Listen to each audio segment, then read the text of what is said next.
meli iliyokamatwa kule El Salvador. Ni kweli tumepokea hii taarifa, na baada ya kutazama katika takwimu zetu tumebaini kwamba ni meli ambayo imesajiliwa kule Zanzibar, na wenzetu wamesajili hii meli kupitia wakala naitwa Konarina. Ni utaratibu ambao sisi kama nchi kupitia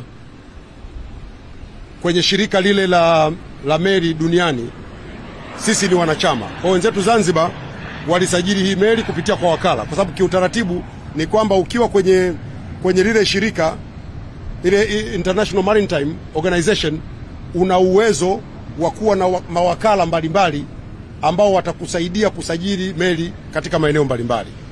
Kwa baada ya kutazama tumekuta kweli ni meli ambayo ilisajiliwa kupitia kule Zanzibar, na wenzetu Serikali ya Mapinduzi Zanzibar imechukua hatua kadhaa, lakini niwaombe ndugu zangu waandishi wa habari, Serikali ya Mapinduzi Zanzibar watakuja kutoa taarifa kuhusiana na meli hii.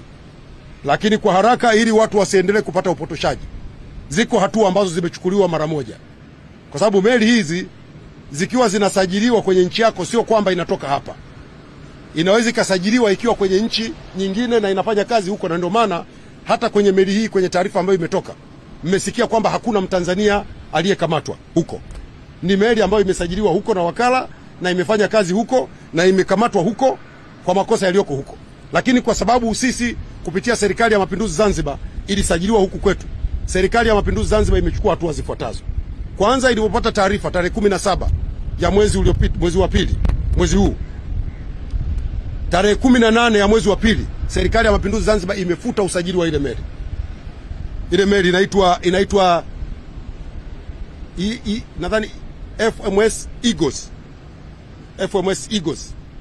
Ile meli imefutiwa usajili na hivi ninavyozungumza haina usajili tena wa Zanzibar.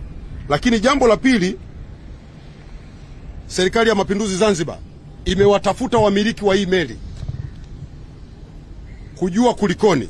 Sasa kama unavyojua watu yamewakuta mambo, ushirikiano haujawa mzuri sana, nafikiri mnanielewa, na ndio maana imetoa hiyo hatua ya kwanza ya kufuta usajili wake. Lakini pili, imeipiga fine ile kampuni kwa mujibu wa taratibu za IMO, imeipiga fine ya dola 20,000. Jambo la tatu, inaendelea kufanya mawasiliano kupitia wizara yetu ya mambo ya nje ili kuondokana na utambuzi wowote wa meli hii kimataifa. Lakini zaidi ya hapo, wanaendelea kufanya tathmini ya mawakala wote ambao wameingia nao mkataba wa kusajili meli, ili wale ambao ni wababaishaji waondolewe kwenye orodha ya usajili.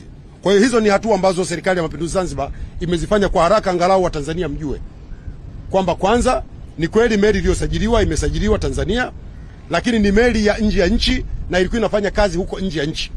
Lakini kwa sababu imevunja taratibu, Serikali ya Mapinduzi Zanzibar tayari imeshaanza kuchukua hatua, na baadaye watakuja kutoa taarifa rasmi ya hatua zingine ambazo Serikali ya Mapinduzi Zanzibar imezichukua kuhusiana na meli hii.